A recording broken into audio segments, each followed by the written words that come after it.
Édifiez-vous davantage avec ces différentes thématiques scrutées par le révérend pasteur Zacharie Kabengele. Les 7 images de l'influence du chrétien dans le monde, le 7 fois de l'accomplissement de toutes choses, de la partie 1 à la partie 3, quel temps fait-il à l'horloge des dieux pour l'humanité? Délivré de l'esclavage pour servir l'Éternel, de la partie 1 à la partie 7. La résurrection du Seigneur Jésus-Christ. Les événements eschatologiques, de la partie 1 à la partie 10. Ce qui entre en toi détermine ce qui est en toi. La double portion, de la partie 1 à la partie 5. Retrouvez-nous également sur toutes les plateformes de réseaux sociaux. Zacharie Kabengele, Nouvelle Cité de David. YouTube, Zacharie Kabengele à Bible ouverte. Amen, peuple de Dieu. Nous sommes vraiment dans la joie de nous retrouver encore aujourd'hui au pied de notre Seigneur et Sauveur Jésus-Christ pour écouter sa parole, cette nourriture que lui-même a qualifiée, qui donne la vie éternelle à notre homme intérieur, à notre esprit. Bien-aimé, un jour, le roi et prophète David, priant, en chantant, si vous trouvez cela, vous pouvez trouver cela au psaume 103, il dit, s'adressant à son âme, mon âme, tu dois bénir l'Éternel. Tu dois bénir l'Éternel, pourquoi? Parce que c'est lui qui pardonne tous tes péchés. Mon âme, tu dois bénir l'Éternel parce que c'est lui qui guérit toutes tes maladies. Tu dois bénir l'Éternel parce que c'est lui qui te délivre de la fosse de la tombe. C'est lui qui te couronne de sa bonté, de sa miséricorde, de son amour, de toute sa grâce. Mon âme, tu dois bénir l'Éternel parce que c'est lui qui te fait rajeunir comme l'aigle, qui couronne tes bontés. C'est lui qui bénit, qui te bénit, qui bénit ta vie. Ah, bien-aimé dans le Seigneur, c'est notre prière aussi. Qu'elle soit aussi ta prière. Non seulement l'âme, mais que tout notre être entier, esprit, âme et corps, bénisse le nom de l'Éternel notre Dieu.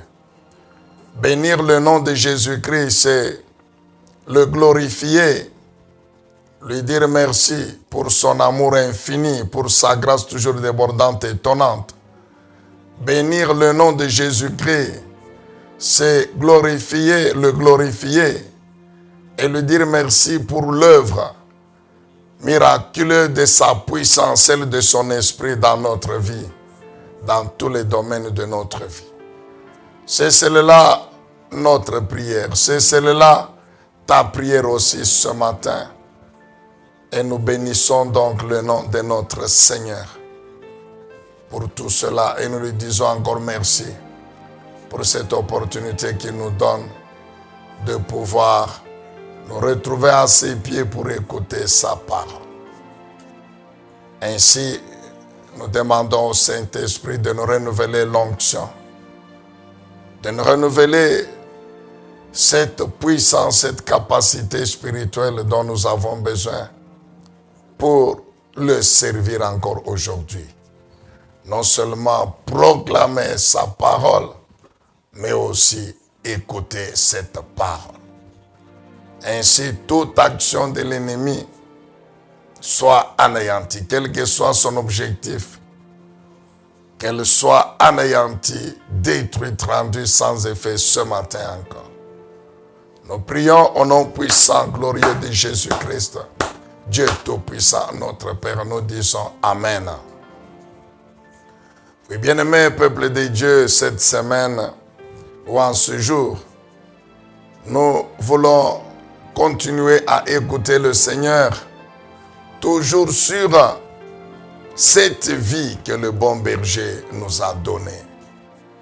Sur cette vie que nous, en tant qu'enfants de Dieu, nous devons continuer à vivre sur cette terre avant de le rejoindre au ciel. La vie de notre Seigneur Jésus-Christ, le bon berger. Cette vie qu'il a vécue sur cette terre en tant qu'un homme normal, esprit, âme et corps. C'est cette vie qui a de la valeur. C'est cette vie qui est même notre identité. C'est pourquoi depuis la semaine passée, par le pasteur Bailon Batale, Dieu nous a parlé sur connaître sa valeur et son identité. Alors, nous continuons donc à écouter le Seigneur sur cette pensée qui s'inscrit dans le cadre de la pensée générale. Vivre la vie de Christ. Alors, si vous cherchez le titre précis d'aujourd'hui, il est le suivant. La connaissance de sa valeur et de son identité. La connaissance de sa valeur ainsi que de son identité. La connaissance de sa valeur et de son identité. C'est vrai que cette parole est destinée premièrement aux enfants de Dieu, à ceux qui sont chrétiens, des chrétiens véritables, qui vivent la vie de Jésus-Christ, leur bon berger. Mais toi aussi qui n'es pas encore chrétien, mais qui écoute cette parole, ce n'est pas un fait du hasard.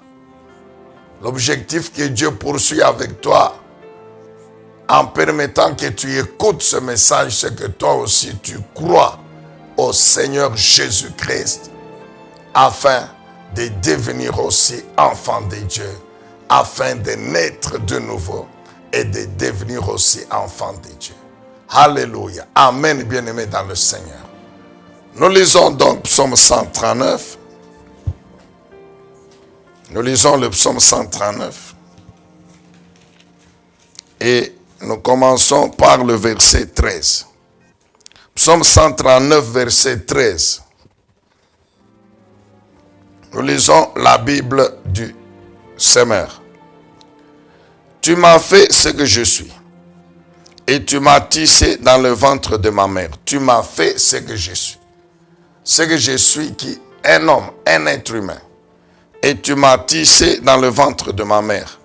Je te loue donc d'avoir fait de moi une créature aussi merveilleuse. Tu fais des merveilles, et je le reconnais bien. Mon corps n'était pas caché à tes yeux, quand dans le secret, je fus façonné et tissé, comme dans les profondeurs de la terre. Je n'étais encore qu'une masse informe, mais tu me voyais, et dans ton registre se trouvaient déjà inscrits tous les jours que tu m'avais destinés, alors qu'aucun d'eux n'existait pas encore. Tous les jours que tu m'avais destinés, alors qu'aucun d'eux n'existait pas encore. Si nous tournons les pages un peu en arrière, Psaume 119. Psaume 119, le verset 73. David revient sur une partie de cette pensée. Qu'est-ce qu'il dit? Tes mains m'ont façonné et affermi. Accorde-moi ainsi l'intelligence pour que j'apprenne tes commandements. Amen, bien-aimé. La connaissance de sa valeur et de son identité. Bien-aimé, en introduction à ce message, nous voulons dire ceci. Il y a une étroite relation entre notre valeur ainsi que notre identité.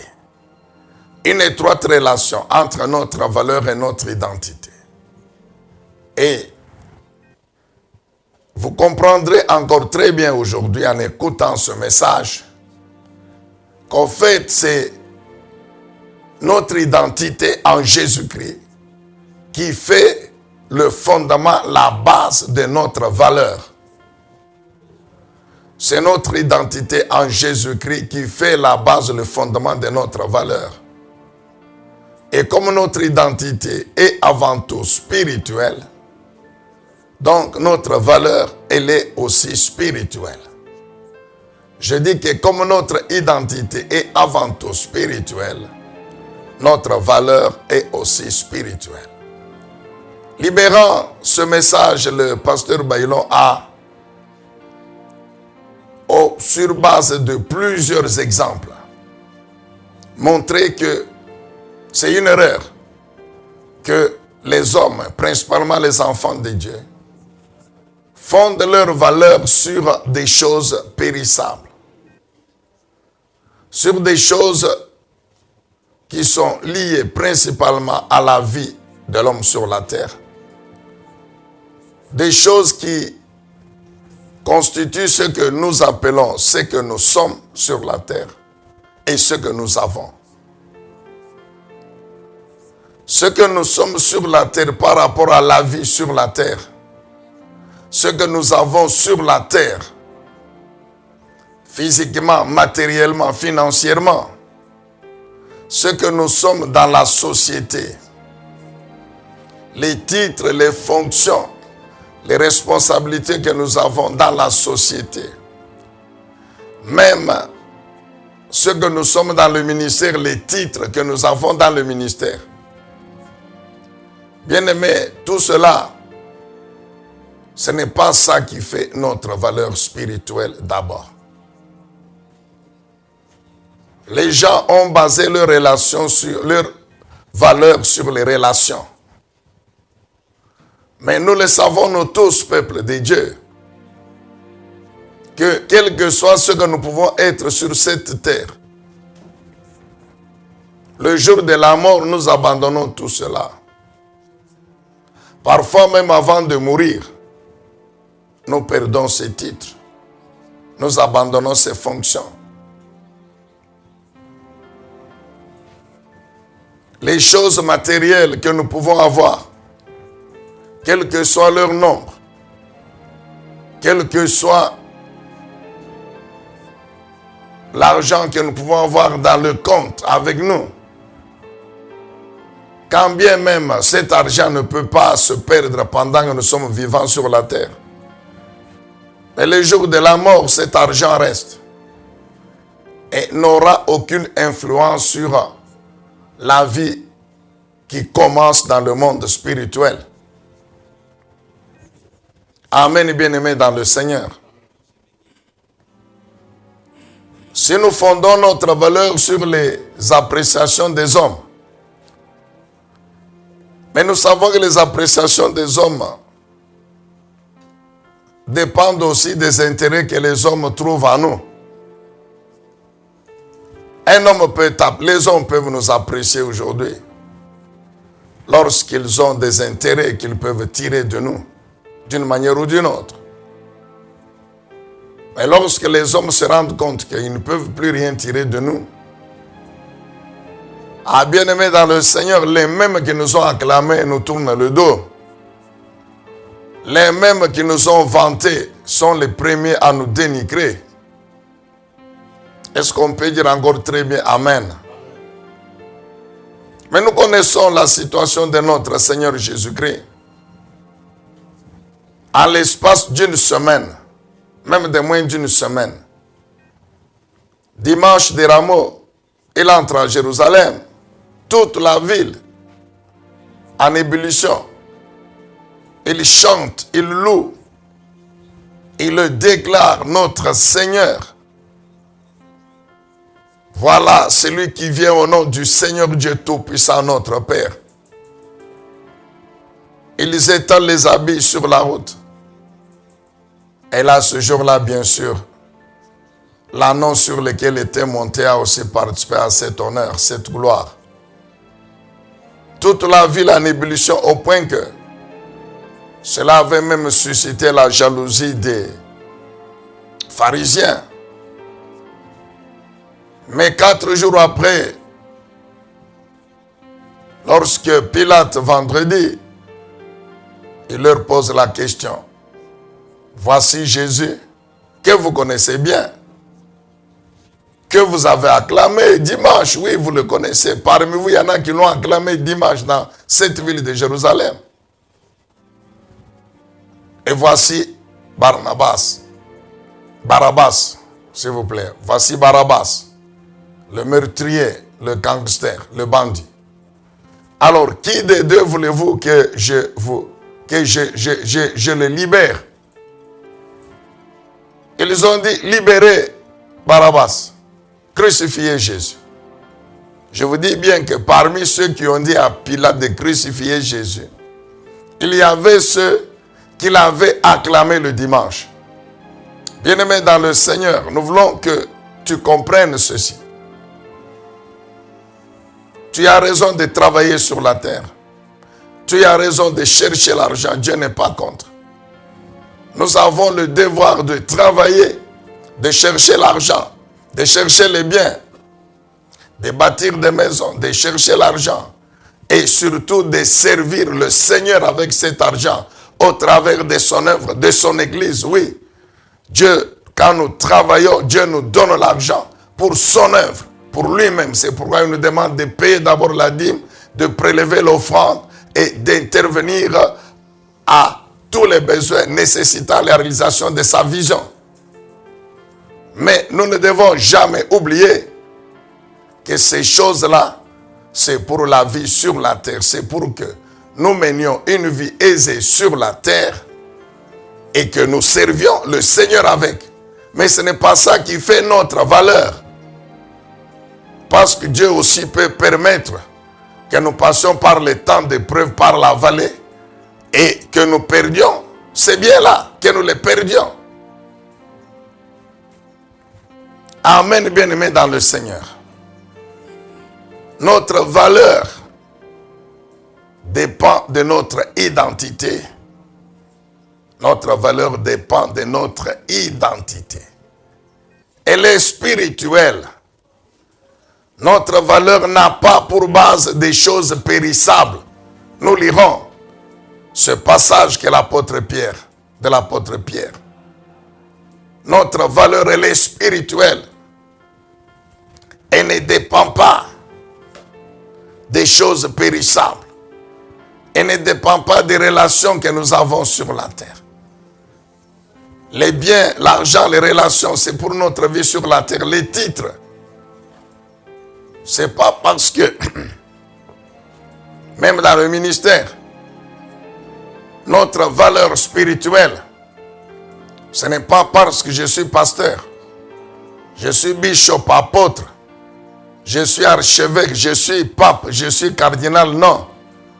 Notre valeur pour nous, enfants de Dieu, chrétiens qui avons cru en Jésus-Christ, notre valeur, c'est notre identité en tant qu'enfants de Dieu. Car avant d'être bishop, avant d'être cardinal, pape, avant d'être archevêque, avant d'être pasteur, évangéliste, docteur, tous ceux qui sont impliqués dans l'œuvre de Dieu, dans l'église chrétienne, nous sommes d'abord enfants de Dieu. Et donc nous devons faire attention. Nous avons toujours dit à nos collègues pasteurs, fais attention. Rassure-toi tous les jours que tu es avant tout enfant de Dieu, enfant de Dieu. Et que ta vie est conséquente de cette identité en tant qu'enfant de Dieu. Le titre vient après. Le titre, c'est par rapport à la charge dans l'église.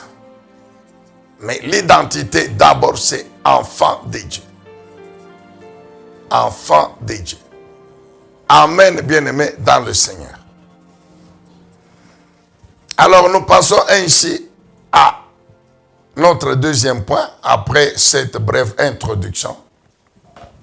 C'est concernant l'identité qui fait notre valeur.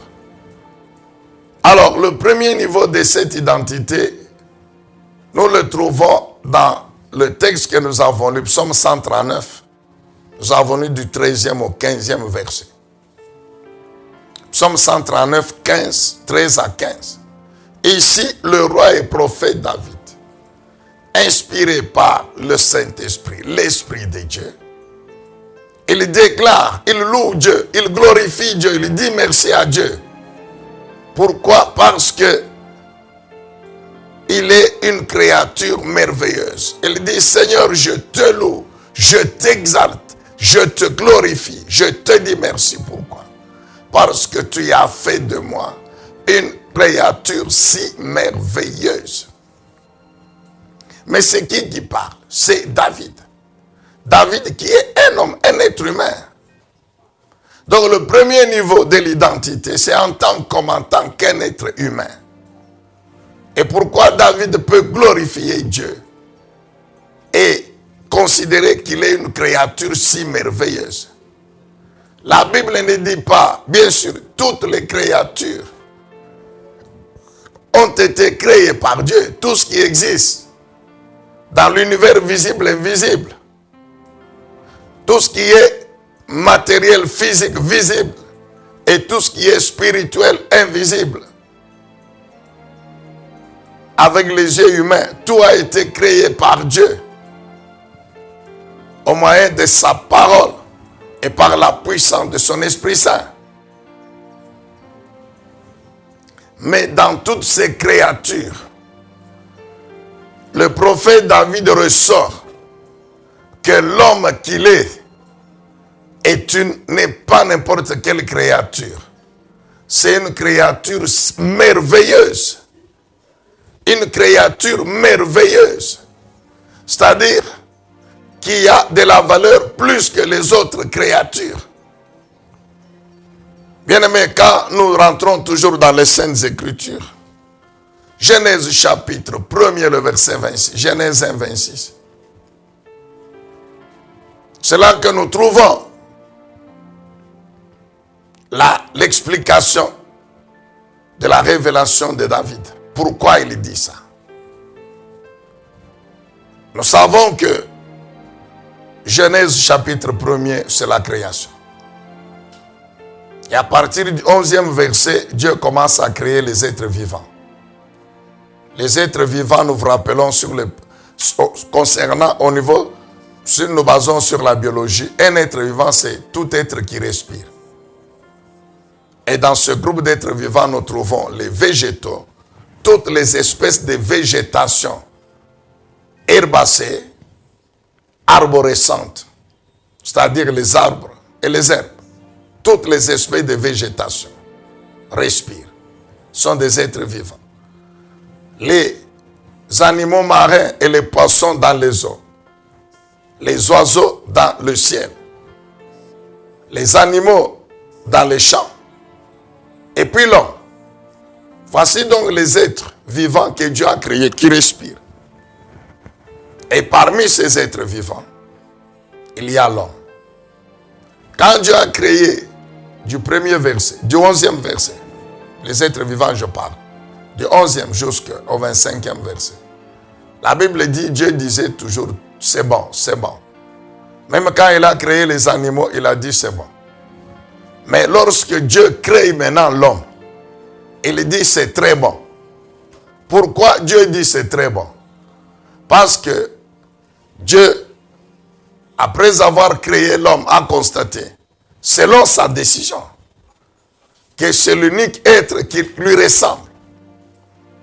Genèse 21, 26, la Bible dit, Dieu dit, faisons maintenant l'homme à notre image. Comme pour dire, nous avons créé tout ça, c'est bien.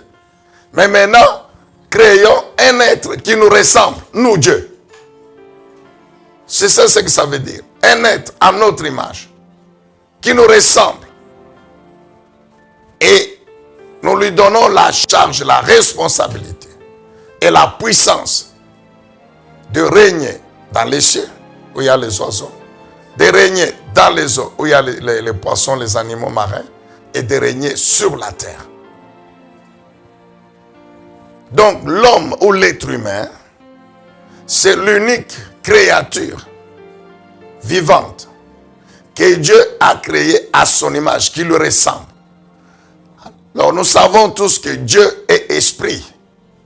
Et donc cet être qu'il crée, qui lui ressemble, c'est un esprit. Nous avons toujours dit ceci. Ceux qui aiment, qui s'intéressent à la nature et à la vie des anges, de ces êtres spirituels puissants comme les 4 êtres vivants, les 24 vieillards et tous les anges, sont des êtres spirituels. Mais la Bible ne dit pas, ne révèle pas que Dieu les a créés comme lui. Non. Il n'y a que l'homme spirituel, l'esprit de l'homme, que Dieu a créé comme lui, qui lui ressemble.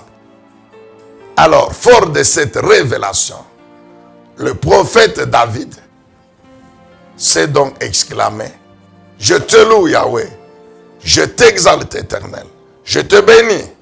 Pourquoi? Parce que tu as fait de moi, en tant qu'homme, être humain, une créature merveilleuse qui te ressemble. Donc la première valeur de l'homme, c'est son identité spirituelle qui le fait ressembler à Dieu. Cette identité spirituelle ressemblant à Dieu, que Dieu n'a pas donnée, même pas aux anges, seulement à l'homme. Alléluia. Amen, bien-aimé dans le Seigneur. C'est vraiment dommage que, à cause de l'influence du diable, les hommes, au lieu de croire en Dieu, en Jésus-Christ, le Dieu créateur, et de glorifier l'Éternel, tous les jours de lui dire merci parce qu'il a fait de des hommes. Mais les hommes non seulement refusent de croire en l'Éternel, mais les hommes font tout pour se comparer même aux animaux des champs, allant jusqu'à même vouloir vivre avec ces animaux. Vivre avec ces animaux. Vivre, c'est entre guillemets quand je dis vivre. Nous lisons souvent, vous trouvez des femmes qui vont dans des relations intimes avec des chiens. C'est écrit, mon frère. Ça existe, mon frère. Tout ça, c'est l'influence du diable. Vous savez, des hommes, des femmes qui pratiquent cette immoralité sexuelle qu'on appelle l'homosexualité. Mais là, le diable a amené les hommes à aller même plus bas que les animaux, parce que même les animaux ne font pas ça en brousse. Tout ça, c'est quoi? C'est l'œuvre du diable qui convainc l'homme, qui amène l'homme à oublier ce qu'il est, sa véritable valeur, et qui ramène l'homme au stade de l'animal, parfois même plus bas que l'animal. Mais nous bénissons le nom du Seigneur pour nous, chrétiens, enfants de Dieu, car par la révélation de l'œuvre de Dieu, par la révélation de ce que Dieu a fait de nous, nous le glorifions, nous le louons, nous l'exaltons, parce qu'il a fait de nous des êtres humains spirituels qui lui ressemblent. Alléluia. Amen, bien-aimé dans le Seigneur. Donc, avec le roi David, nous louons notre Dieu, nous le glorifions, nous lui disons merci, parce qu'il a fait de nous des êtres spirituels qui lui ressemblent. Et que par le Saint-Esprit, non seulement nous continuons à prendre conscience de cela, mais à glorifier le Seigneur. Et en vivant comme tel, c'est quand nous vivons notre vie conformément à cette parole que nous glorifions le nom du Seigneur. Alléluia. Deuxième niveau de notre identité, c'est en tant qu'enfant de Dieu. Le deuxième niveau de notre identité, c'est en tant qu'enfant de Dieu. Et ici, ce sont les chrétiens véritables qui sont concernés par cette portion de la parole de Dieu. Non seulement nous sommes des êtres humains, mais en plus, nous sommes des enfants de Dieu. Bien-aimés, nous lisons Jean chapitre 1er. L'évangile de Jean chapitre 1er. Permettez que nous vous recommandions de lire à partir du premier verset. Jean chapitre 1er, du 1er jusqu'au 11e verset. Lorsque vous lisez bien ce passage, là, nous sommes dans la version, la Bible du Semeur. C'est vrai, quand vous lisez les autres versions, Louis II, 1910, II, 21, etc. Il est question de la parole de Dieu. De cette parole qui était avec Dieu, qui était au commencement, qui a tout créé, de cette parole qui contient la vie de Dieu. Et cette vie qui est en même temps la lumière des hommes. Comment cette lumière est venue chez les siens? Les siens ne l'ont pas reçue, l'ont rejetée. Ça, c'est du premier 11e verset. Mais quand vous lisez la version, la Bible du Semeur, la parole est personnifiée directement. Cette parole qui était Dieu, qui était au commencement, qui était avec Dieu, qui a tout créé, qui contient la vie de Dieu, qui est la lumière des hommes. Bien-aimés, cette parole est personnifiée directement en la personne de Jésus-Christ. En la personne de Jésus-Christ. Donc avant même le verset 14, qui révèle que la parole a pris chair, qu'elle s'est incarnée en Jésus-Christ. Avant même, j'ai dit le verset 14 de Jean 1. Mais version du Semeur, dès le premier verset, vous trouverez que c'est écrit qu'au commencement était celui qui est la parole de Dieu. Était celui qui est la parole de Dieu. C'est ainsi que là où il est question de la parole, vous trouvez lui. C'est directement Jésus. C'est lui qui était au commencement la parole de Dieu. C'est Jésus-Christ. C'est lui cette parole qui a tout créé. C'est lui cette parole qui contient la vie de Dieu. C'est Jésus-Christ cette vie qui est la lumière des hommes. C'est Jésus-Christ qui a habité au milieu des siens. Les siens ici sont les Juifs, les Israélites. Ils ne l'ont pas reconnu comme tel, bien que Dieu, par les prophéties des prophètes, l'avait suffisamment annoncé. Mais les Juifs l'ont rejeté, n'ont pas reconnu en lui le Messie, la lumière que Dieu leur avait promise. Le Messie que Dieu leur avait promis. Ils l'ont rejeté. C'est ainsi que maintenant, quand vous arrivez au verset 12 de Jean 1, voici ce que la Bible déclare. Certains pourtant l'ont accueilli. Ils ont cru en lui. Alors, à tous ceux-là qui ont cru en lui, il a accordé le privilège de devenir enfants de Dieu. Lui, c'est Jésus. C'est Jésus, la lumière. La Bible dit que ceux qui ont cru en lui, il leur a fait naître de nouveau pour qu'ils deviennent enfants de Dieu. Il a accordé le privilège de devenir enfants de Dieu. Le privilège, dans d'autres versions, c'est le pouvoir, l'autorité de devenir enfant de Dieu. Ce n'est pas par une naissance naturelle, ni sous l'impulsion d'un désir, ou encore par la volonté d'un homme. Non, qu'ils sont devenus enfants de Dieu. Mais c'est de Dieu qu'ils sont nés. Amen. C'est de Dieu directement qu'ils sont nés. Donc la Bible révèle que par Jésus-Christ, ceux qui croient en lui, ils naissent de Dieu et ils deviennent enfants de Dieu. Comment comprendre encore cela, bien-aimé? Dans la destinée de l'homme sur la terre, Dieu a prévu 2 naissances pour l'homme.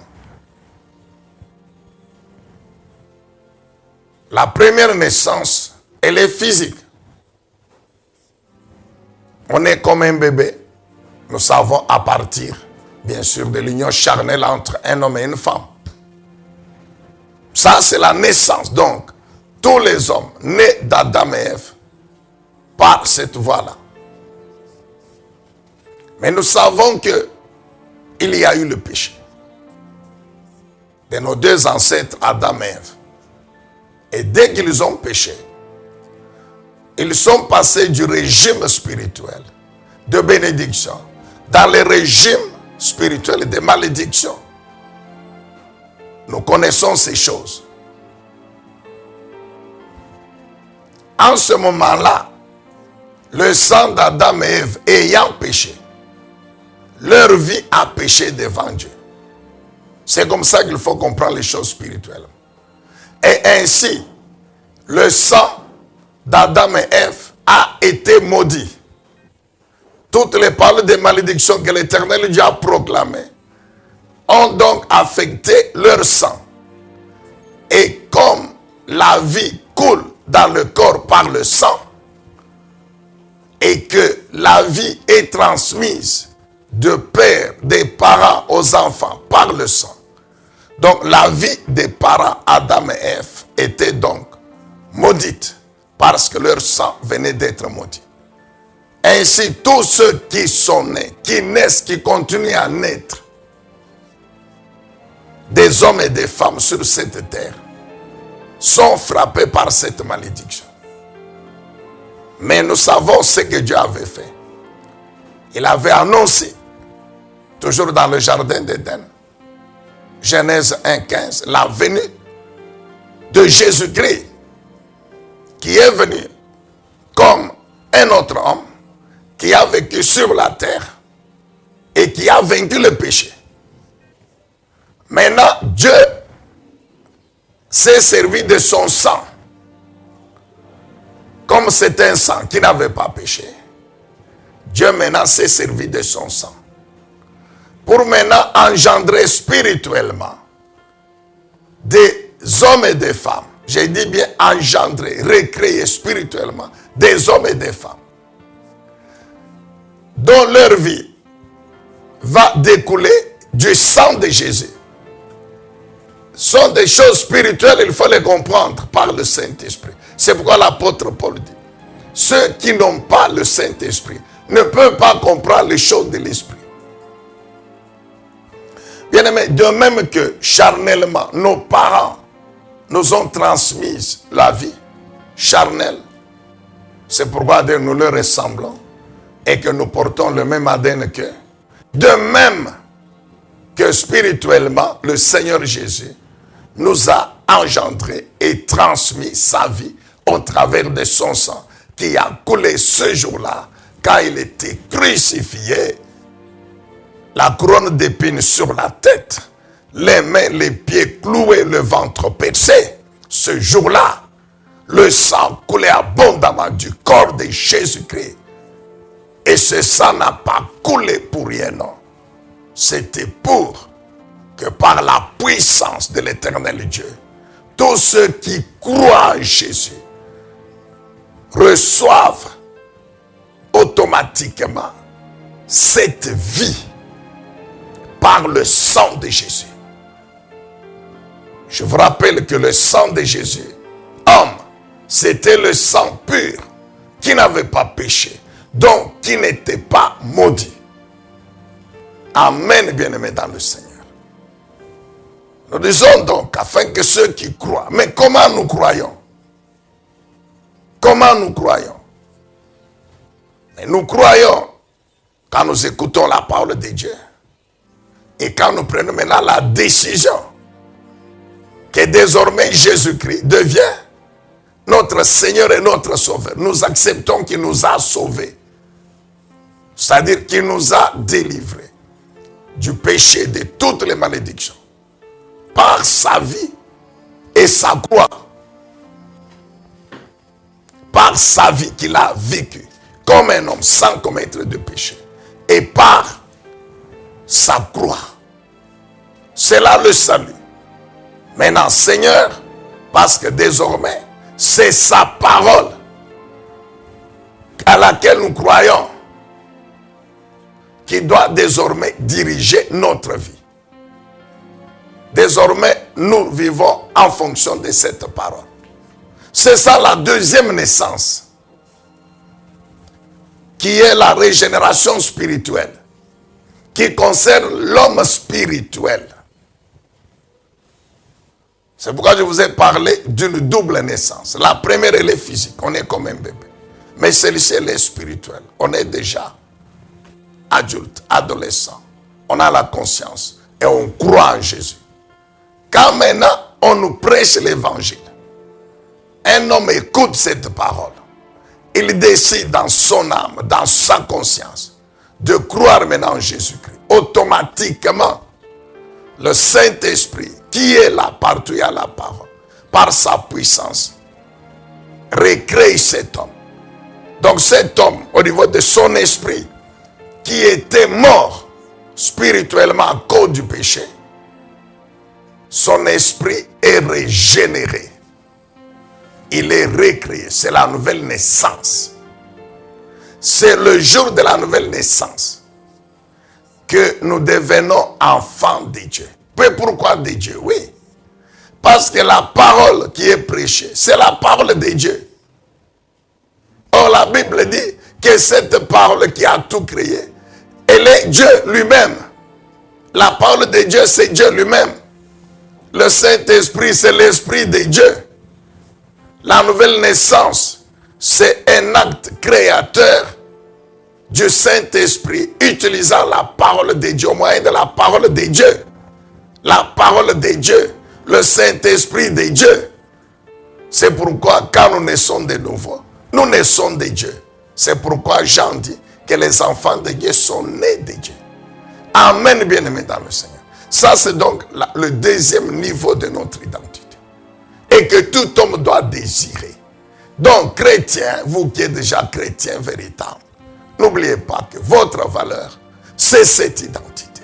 Non seulement en tant qu'être humain, mais aussi et surtout en tant qu'enfant de Dieu. Laisse-nous répéter encore ce que nous connaissons. Tous les hommes, bien sûr, ont comme créateur Dieu. Mais tous les hommes ne sont pas enfants de Dieu. Pour être enfant de Dieu, il faut naître de nouveau. Et la nouvelle naissance, le Seigneur l'a bien expliqué à Nicodème, Jean chapitre 3, elle concerne l'homme spirituel. C'est ça l'identité. Amen, bien-aimé dans le Seigneur. Et c'est cette identité qui fait notre vie. Pourquoi? Parce que c'est cette identité sur la terre, en tant qu'enfant de Dieu, qui fait qu'après notre mort, la mort concerne l'homme ici physique, le corps. C'est lui qui meurt sur la terre et qui retourne à la poussière. L'esprit va quitter ce corps pour rentrer maintenant dans le monde spirituel d'où il vient. Bien sûr, là où il y a Dieu. Dieu est dans le monde spirituel, bien sûr aussi dans le monde matériel. Quand l'esprit rentre là-bas, l'esprit continue à vivre dans ce monde-là spirituel qui existe, mon frère. C'est pourquoi l'identité en tant qu'enfant de Dieu importe, car un enfant de Dieu. Donc c'est celui qui est né de Dieu, comme nous venons d'expliquer. C'est celui qui vit sur la terre la vie de Dieu. Et cette vie de Dieu, nous vous le répétons, c'est par le bon berger Jésus-Christ. La vie qu'il a vécue comme un homme sur la terre, enfant de Dieu sur la terre. Alléluia. Est-ce qu'on peut acclamer le Seigneur? Donc c'est ça notre valeur. Ça veut dire quoi, chrétien? Que j'ai les souliers ou que je n'ai pas les souliers. Que j'ai les costumes, que je n'ai pas les costumes. Que je sois affamé ou que je sois rassasié. Que je sois malade ou pas malade, ou en bonne santé.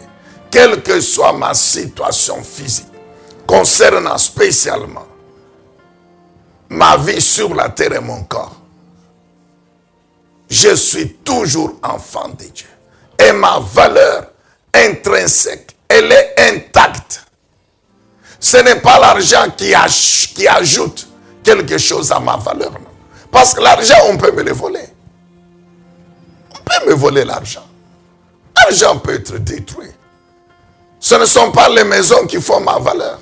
Parce que les maisons peuvent être détruites. Je vous ai dit dans l'introduction que même si pendant que vous vivez sur la terre, ces choses sont toujours là. Mais le jour que tu vas mourir, mon frère, et les titres, même si tu es le président de toute la terre, donc tous les présidents d'autres pays là s'agenouillent devant toi, c'est toi leur chef.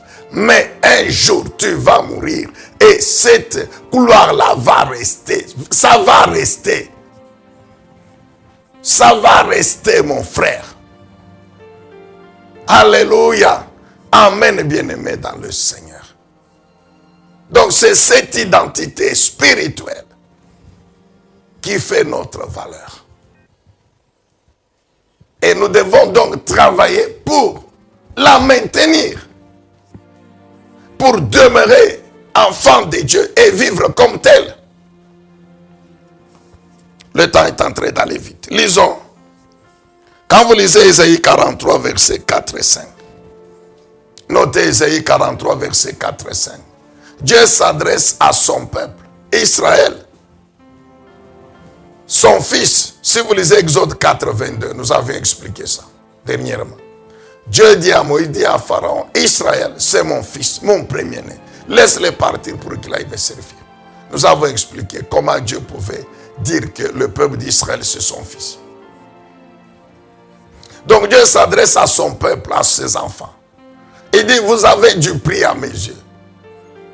Et vous avez donc de la valeur devant moi. Et cette valeur, c'est moi, moi-même qui vous la donne. Moi-même, Dieu qui vous la donne. Ce ne sont pas les hommes qui vous donnent cette valeur. C'est moi qui vous ai engendré, qui vous ai créé. Moi qui s'occupe de votre vie. Moi, Dieu l'Éternel. C'est moi qui vous donne la valeur. Et Dieu veut qu'Israël comprenne que cette valeur, ce prix, est tellement élevé que Dieu va jusqu'à dire, s'il faut, pour vous racheter, vous délivrer, payer la rançon de l'Égypte, toute l'Égypte, toute l'Éthiopie. Moi, je vais prendre ces peuples-là, je donne en rançon pour vous racheter. S'il faut tuer des hommes pour votre vie, moi, Dieu, je vais le faire. Amen, bien-aimé dans le Seigneur. Notre valeur, c'est notre identité. Et notre identité, c'est Dieu.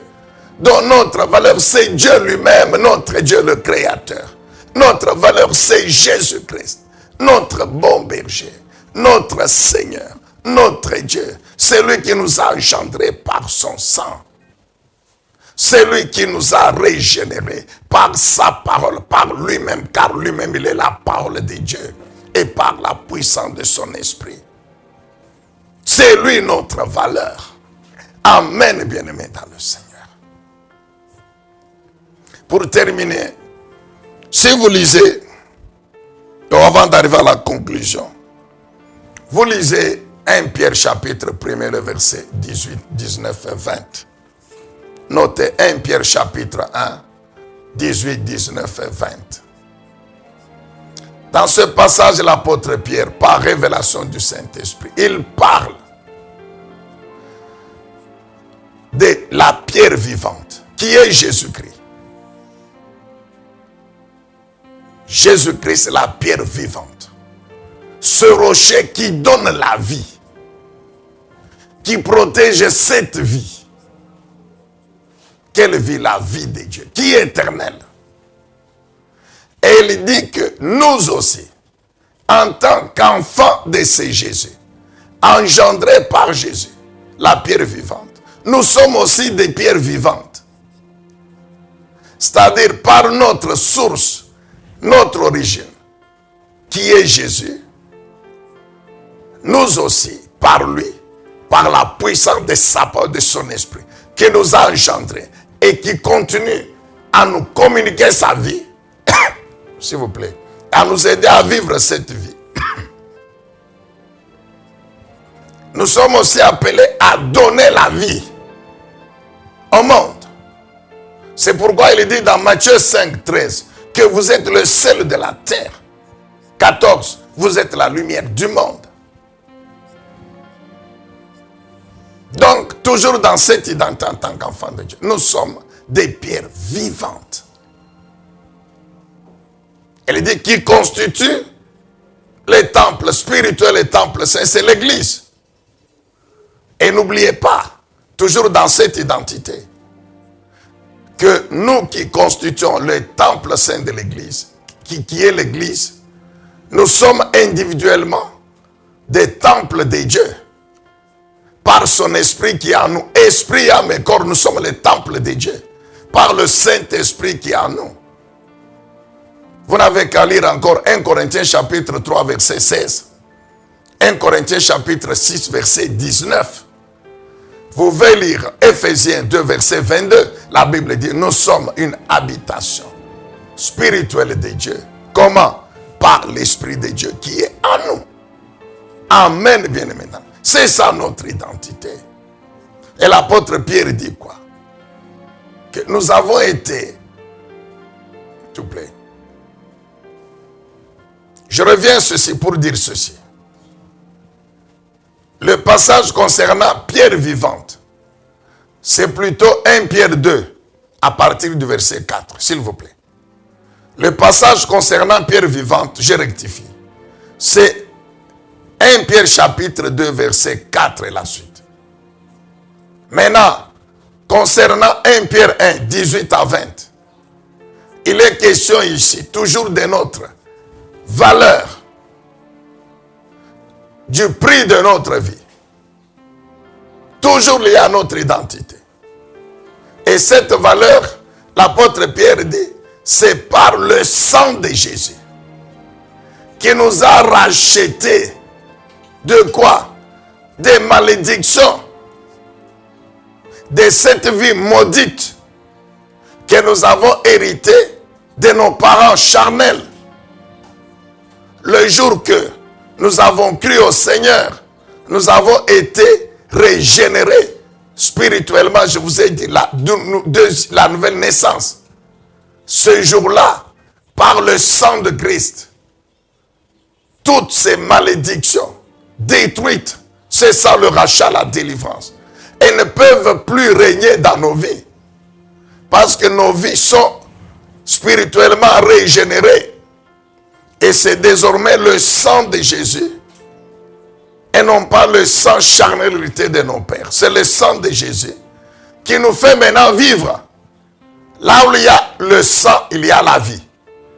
Et nous, c'est le sang de Jésus qui nous a engendrés. Et c'est ce sang qui continue à nous faire vivre. À soutenir nos vies. À protéger nos vies. C'est ça le rachat, la délivrance. Dont l'apôtre Pierre parle dans 1 Pierre 1, 18 à 20.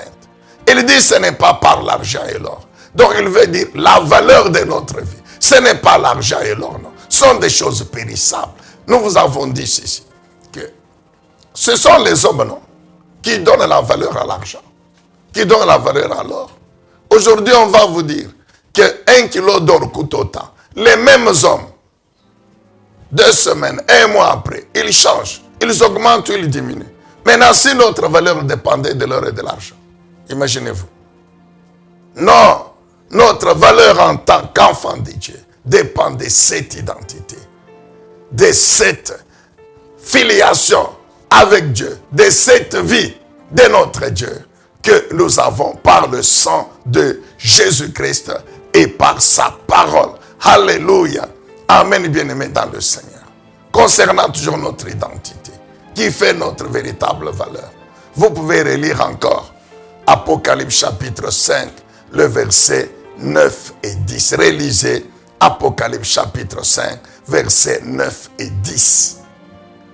La Bible dit qu'en tant que chrétiens, quelles que soient nos origines tribales, raciales, nationales, amen, familiales, mais en tant qu'enfants de Dieu, nous sommes désormais membres du royaume de Dieu, membres de la seule famille de Dieu. Et dans ce royaume, nous sommes des rois, des princes et des sacrificateurs, c'est-à-dire des serviteurs de l'Éternel, Dieu Tout-Puissant. C'est ça notre valeur. Alléluia. En conclusion, nous disons ceci, paraphrasant le pasteur Bailon. Il dit que la connaissance de soi te permettra de connaître la formule fonctionnelle de ta vie. La formule fonctionnelle de ta vie. Bien-aimés, nous disons ceci. Beaucoup de chrétiens ne se connaissent pas. Beaucoup de chrétiens ne se connaissent pas. Ils ne connaissent pas leur véritable valeur.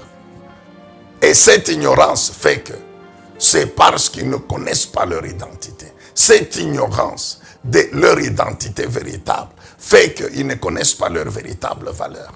Et continuent donc à se battre pour des choses périssables qui n'ont rien à voir avec leur propre valeur. Amen, bien-aimés dans le Seigneur. Pour se connaître, il faut connaître Dieu. Car l'identité, c'est par Dieu. C'est par Jésus-Christ, le Créateur, le Père qui nous a engendrés par son sang. Beaucoup d'enfants de Dieu ne connaissent pas Dieu. Il y a cette équation à deux inconnus. La première inconnue, c'est Dieu. La deuxième inconnue, c'est soi-même. La connaissance de Dieu. Bien-aimé, la connaissance de soi-même, c'est-à-dire la deuxième inconnue, ne peut se résoudre que si on connaît Dieu. Donc, la solution de la deuxième inconnue dépend seulement de la première inconnue. Quand nous connaissons Dieu, en ce moment-là, nous allons nous connaître nous-mêmes. Parce que c'est Dieu qui est notre source, notre origine. Amen, bien-aimés dans le Seigneur. Et c'est ainsi que l'Éternel Dieu, après avoir créé l'homme, si vous lisez la Bible, vous vous rendrez compte que l'Éternel Dieu s'est employé à se révéler à l'homme. Dieu n'a pas laissé une seule fois l'opportunité à l'homme de le découvrir. De découvrir qu'il est Dieu. De découvrir ses attributs et de le lui coller. Non. Dieu a tenu à se révéler à l'homme qu'il est Dieu, qu'il existe par lui-même et que c'est lui qui a créé tout, y compris l'homme. C'est Dieu lui-même qui l'a révélé à l'homme, qui continue à le faire. Et c'est ainsi que le Seigneur a saisi plusieurs opportunités. C'est-à-dire plusieurs situations qui sont présentées aux hommes. Et Dieu s'est révélé comme étant le Dieu qui apporte la solution. Comme étant le Dieu qui apporte la solution. Et il le dit dans son identité. Nous savons que le nom joue un rôle important dans l'identité de quelqu'un. C'est ainsi qu'il s'est révélé comme étant Dieu, Elohim, le créateur de toutes choses. Dieu s'est révélé comme étant Yahweh Rapha, l'éternel Dieu qui guérit. Il s'est révélé comme étant l'éternel Yahweh tout court, le Dieu qui sauve son peuple. Il s'est révélé comme le Dieu qui donne la paix, Yahweh Shammah. Il s'est révélé comme étant le Dieu qui pourvoit, Yahweh Jireh. Comme étant notre justice, Yahweh Nissi. Notre bannière, notre victoire, Yahweh Nissi. Notre justice, Yahweh Tsikim, etc. Comme étant le Dieu tout-puissant, Genèse 17, à Abraham. Comme étant l'éternel des armées, il le dit à Moïse. Je suis l'éternel Dieu des armées célestes. Amen, bien-aimés dans le Seigneur. Mais combien d'enfants de Dieu connaissent, ne fût-ce que 10% de l'identité de notre Dieu? Beaucoup ne connaissent pas. Parlant du Seigneur Jésus-Christ. Aujourd'hui, là, il y a des sectes de religion qui s'emploient à démontrer que Jésus, Christ, c'est vrai, il a existé, mais il n'est pas Dieu. C'est un prophète comme tous les prophètes. C'était un enfant de Dieu comme nous tous. Beaucoup de sectes religieuses, inspirées par le diable, bien sûr, s'efforcent à le démontrer. Ce qui est un mensonge, pourquoi? Parce que c'est contraire à la vérité qui est révélée dans la Bible, la parole de Dieu, qui montre clairement comment Jésus est Dieu avant d'être enfant de Dieu, de naître sur la terre comme un homme. Jésus était Dieu. Il était Dieu. Et il a demeuré. Nous savons, la Bible révèle pourquoi il est venu sur la terre comme un homme. C'est en naissant sur la terre comme un homme qu'il a pris le titre d'enfant de Dieu. Mais il a continué à être Dieu. Jésus-Christ, homme, fils de Dieu. Dieu. Jean 1, on en a parlé. Prenez Hébreux chapitre 1er. Démontre clairement que Jésus est non seulement fils de Dieu, mais qu'il est en même temps Dieu. Mais combien d'enfants de Dieu connaissent cette identité du Seigneur Jésus? Nous revenons toujours sur cette question. Si les païens et tous ces gens de toutes ces sectes religieuses-là te posent la question, démontre-nous comment Jésus est Dieu par les Saintes Écritures. Tu sauras répondre à cette question, mon frère.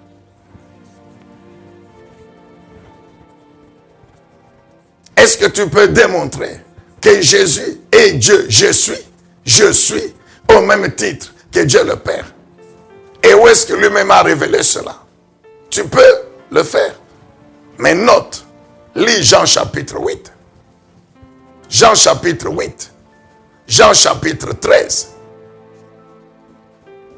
Dans ce passage, le Seigneur révèle qu'il est Dieu, je suis, au même titre que Dieu le Père, tel que lui-même l'a révélé à Moïse. Exode chapitre 3, verset 14. Toujours dans Jean, l'évangile de Jean, non seulement le Seigneur a révélé qu'il est Dieu, je suis au même titre que Dieu le Père, mais il a maintenant ajouté un qualificatif lié à son identité. Et ce qualificatif montre ce qu'il est, l'œuvre et la mission qu'il est venu accomplir sur la terre, mon frère. Alléluia, amen. Notre identité, qui est la base de notre valeur, est liée à notre origine, qui est Jésus, qui est Dieu. Donc la connaissance de Dieu, du Seigneur Jésus, implique automatiquement la connaissance de soi-même. Et quand nous nous connaissons nous-mêmes en tant qu'enfants de Dieu, nous pouvons maintenant connaître notre véritable valeur, vivre et agir en conséquence. Toujours je parlais de l'évangile des Jean. C'est là qu'il a ajouté un qualificatif. Non seulement je suis Dieu, mais sur la terre, voici en tant que Dieu ce que je suis venu. Il dit, je suis le Messie, le Sauveur, qui est venu sauver son peuple du péché. Non seulement les Juifs, mais toute l'humanité. Il a révélé à la Samaritaine, Jean chapitre 4, le verset 25. Le Messie que vous attendez là, c'est moi. Que non seulement les Samaritains, les Juifs et toute la terre attendent. C'est moi, Jésus. Quelques jours, il le révèle. Profitant de la discussion entre les Juifs, on n'a pas de temps pour revenir sur tout ça. Entre les Juifs et lui au sujet de la manne, tout ça. Il leur a dit quoi? Jean 6, 35. Que le véritable pain qui est descendu du ciel, qui donne la vie au monde, c'est moi, Jésus. C'est pas la manne. Ne vous glorifiez pas de la manne que Moïse a fait descendre dans le désert pendant 40 ans. Mais vos pères ont mangé cette manne-là, mais ils sont morts parce qu'ils ont mangé la manne, mais ils n'avaient pas la vie de Dieu. C'est ainsi qu'ils sont morts dans le désert. Mais le véritable pain qui est descendu du ciel, qui donne la vie au monde, la vie de Dieu au monde, c'est moi, Jésus. Lis Jean chapitre 6, tu comprendras. Et il le révèle au verset 35. Je suis le pain de vie descendu du ciel. Amen, bien-aimé dans le Seigneur. C'est toujours dans Jean qu'il révèle qu'il est la lumière du monde. Cette lumière qui devait venir, qu'Ésaïe a prophétisé, qui devait jaillir non seulement en Galilée, c'est-à-dire descendant de Nephtali et des Zabulon. C'est le territoire qui leur avait été attribué par Josué. Mais la lumière pour toute l'humanité. Tu n'as qu'à lire Ésaïe chapitre 8, verset 23, Ésaïe 9, 1. Ésaïe 46, 49 parle de cette lumière. Luc chapitre 2, Siméon, quand la lumière était là, dans ses mains, encore comme un bébé, il a prophétisé. La lumière est là pour éclairer le peuple. C'est pourquoi lui-même, ce jour-là dans le temple, il a dit quoi? Je suis la lumière du monde. Jean 8, 12. Je suis la lumière du monde. Et en tant que lumière du monde, tous les enfants qu'il a engendrés ne peuvent être que la lumière. Matthieu chapitre 5, 14. Vous êtes la lumière du monde. Vous, mes enfants que j'ai engendrés. Amen, peuple de Dieu. Est-ce que tu comprends encore quelque chose de ton identité? Son identité qui fait ton identité, qui fait ta valeur. La lumière engendre la lumière. De même que la pierre vivante engendre des pierres vivantes. De même que le souverain sacrificateur engendre des sacrificateurs.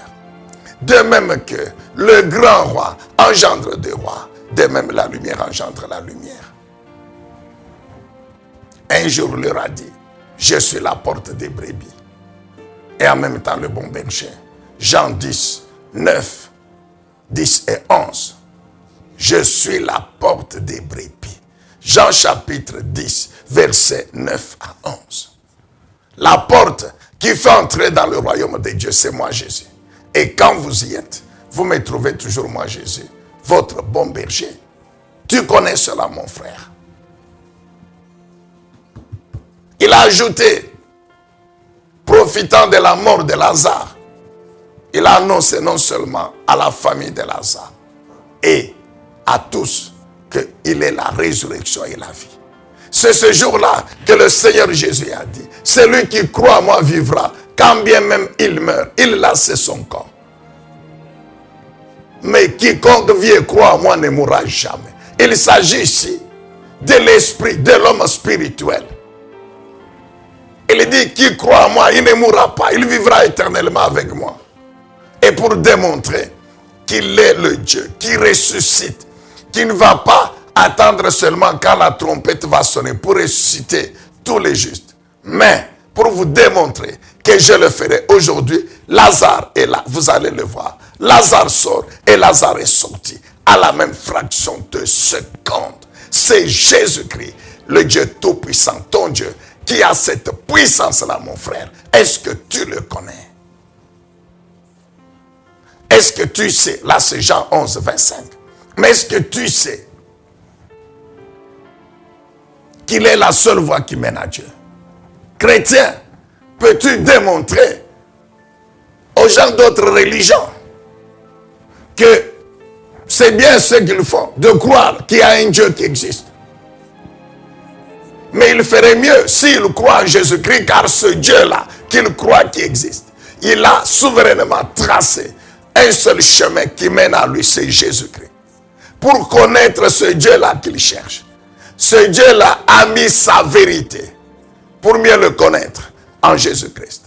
Pour vivre la vie de ce Dieu-là sur la terre, afin de continuer à vivre avec lui éternellement au ciel, il faut passer par Jésus-Christ. Car Dieu a pris sa vie, il l'a mis en Jésus-Christ. Bien-aimé, est-ce que tu le connais?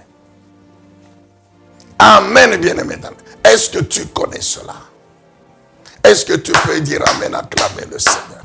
Est-ce que tu peux démontrer? Et c'est ça la vérité. Et il est l'unique à avoir dit ça. Jésus-Christ est le Seigneur. L'unique à avoir dit ça. C'est Jésus, l'unique à avoir dit ça.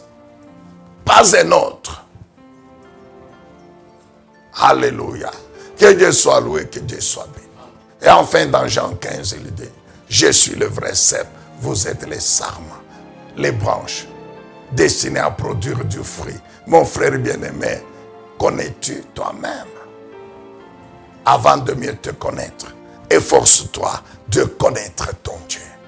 C'est lui qui t'a engendré pour que tu sois son fils, afin qu'en tant que son enfant, tu vives sa vie sur cette terre.